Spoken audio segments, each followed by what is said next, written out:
my topic is traffic. Traffic has become a major problem in Pakistan because there is lack of sense of traffic rule. As a responsible citizen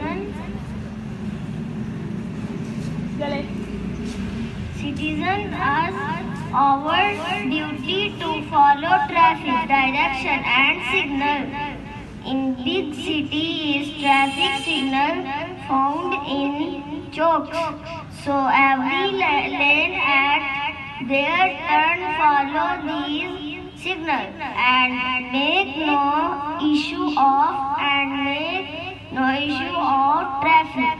Many signboards also placed on roads, so with help of those can contact traffic problem.